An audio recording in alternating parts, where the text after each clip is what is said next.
Clash Royale. Biceps ready for another nerd crushing.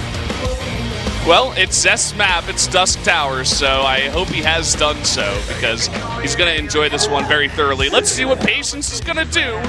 Can he come back here against Zest?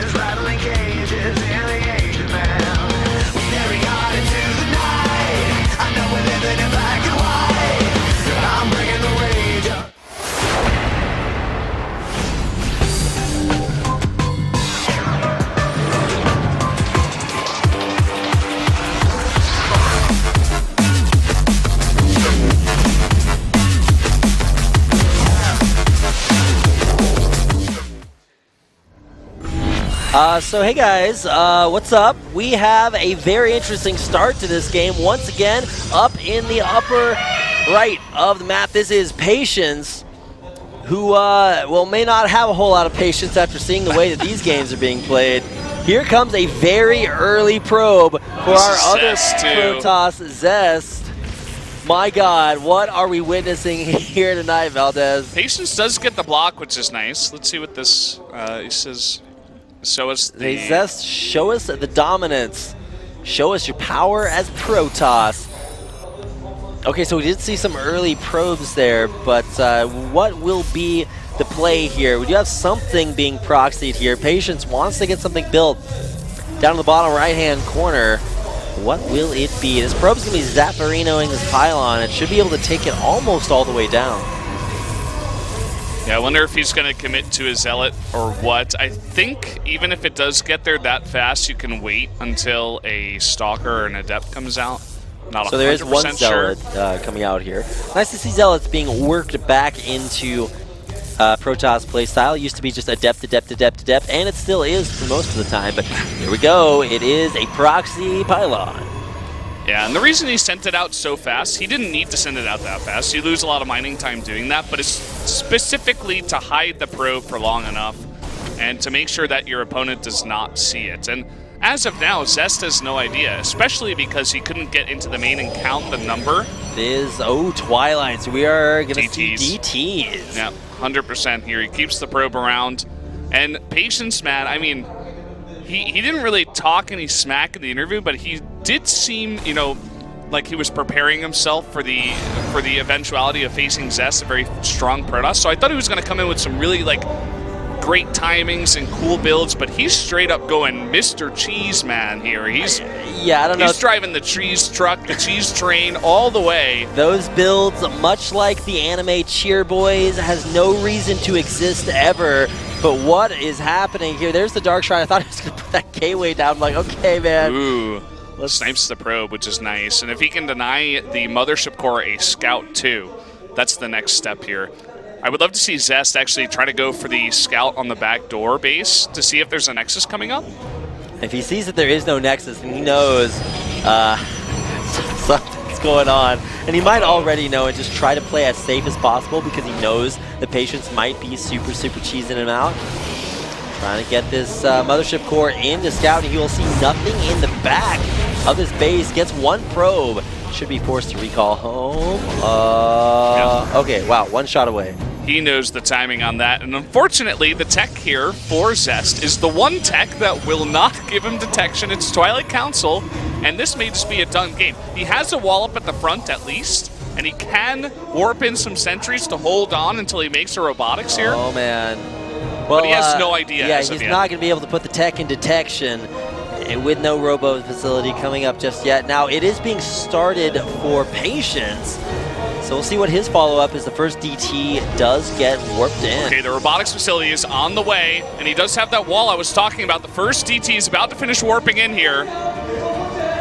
Oh man, Zest is going to be under a lot of pressure, and he can see it start to warp or start to move across the map. So he's going to pull his Zealot. He needs a sentry right away.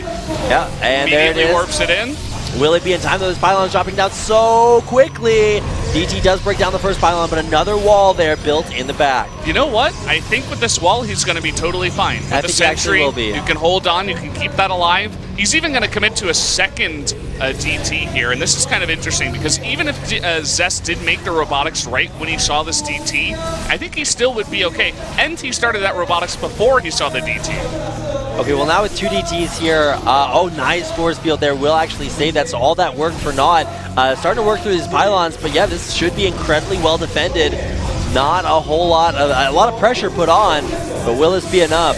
There's only one more force field. He's got to go for it on the pylon, I think. There it is, just barely at the end. He is going to lose this here, but the Observer pops out just in time to stop that DT. Wow.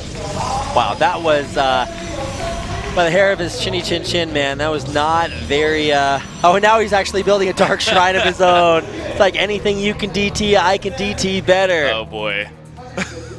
And you know what? It makes a lot of sense because back at the base of Patience, he actually did go for robotics here, but generally if you commit so much to the Dark Shrine tech, there's a chance that he won't have detection as well. And you have your own robotics, so you can make your own Warp Prism and just try to, you know, get around them, because he's probably only going to have one Observer if he does have an Observer.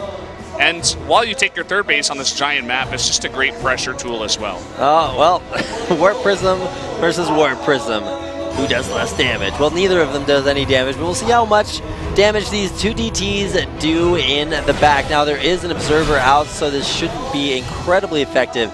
And yeah, just picked right back on Patience, getting out of there safe and sound. This but here is the Warp comes Zest. Prism. Yeah. So Zest will get a chance to DT his way to victory. Very good to see that Observer pulled back to the base there for Patience, who should be in position to defend this. And Patience did make 2 Observers, so maybe he suspects something like this. He's got one at the front, and let me see where the other one is, actually.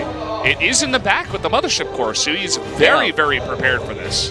Yeah, we're very well positioned there on those Observers. And yeah, this is actually going to do absolutely nothing. So the Observer scouts out this drop coming in. Should see an immediate overcharge there on the pylon, but he actually might just target it down. Can he get in range to kill that off? Okay, well, 5 probes going down. There's finally the overcharge there, but trying to micro those DTs to kill off the pylon, and he does. He does, but at the same time, he's taking so much damage back at home. Finally, he warps in some units. Wow, I did not think either one of those drops would be going to be that effective, but now actually continued damage with Patience with a DT drop in the back. Least to overcharge, there it is, just barely, but a nice pickup there by Patience. And wow.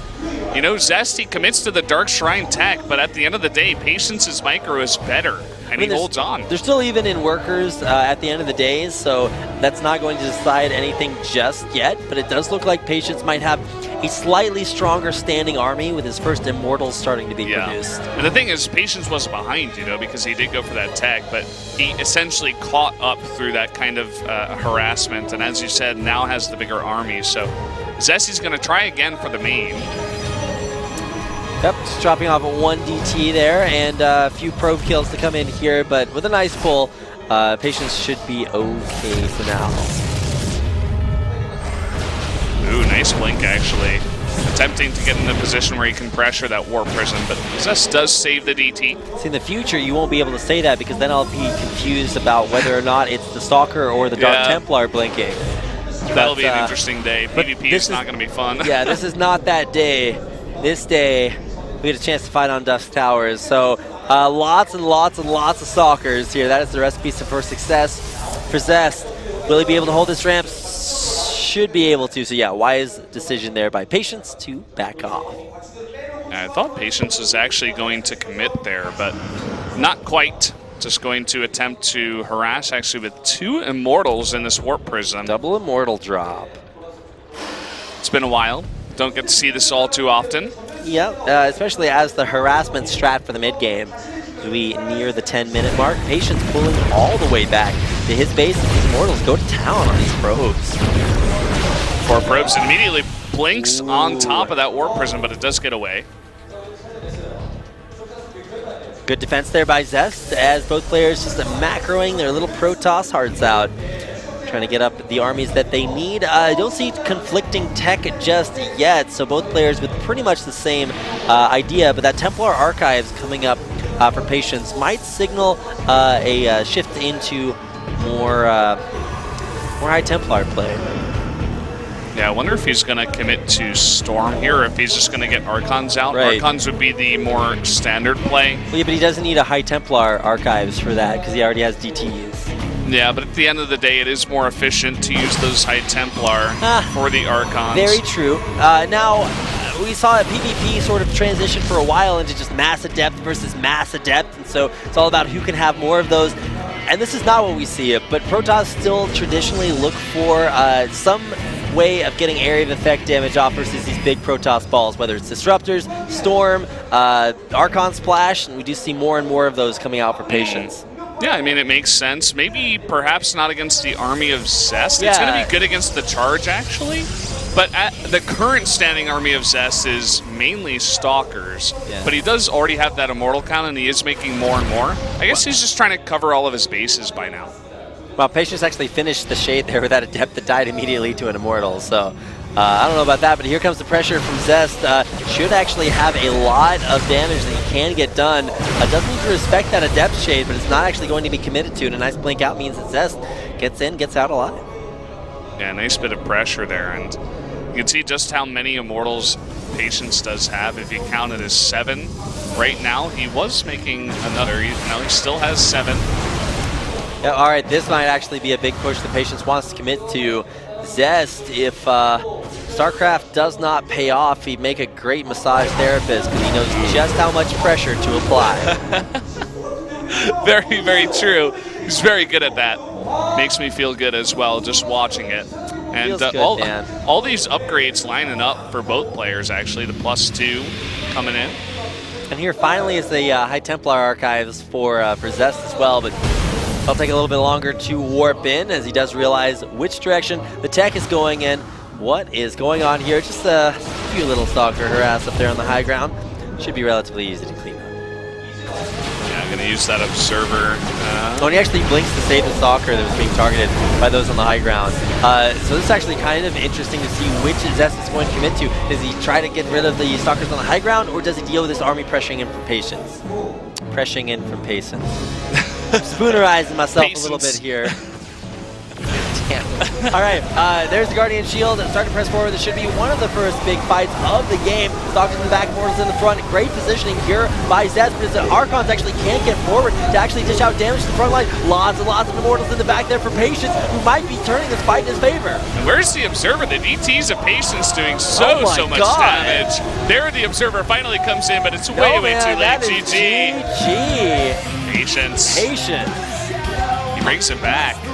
All right, and considering the way that game started as well, great defense there by Zest, just barely holding on against Patience's super hardcore DT. Not all in, not cheese, but just pressure in the beginning of the game. Patience able to play not only the aggressive early game, but also the long macro game against Zest. Yeah, he really held on, and it really, even though the initial DT pressure didn't work, Zest held it off very well. It killed the Cybernetics core, but then the follow-up there with the amount of damage that he did with the drop and just the DT running into the third base, Zest was busy microing, and he couldn't deal with the pressure back at his own home, and they just got on even footing. I'm not really sure what happened there towards the very end and how Patience was able to get such a massive army count. And no Observer. Yeah, I mean, that definitely helped out, yeah. But yeah, much like the reason that I am in Korea, Zest could not deal with the pressure at his home, and that is why he drops game 2, and we are going to have a quick commercial break before we go into game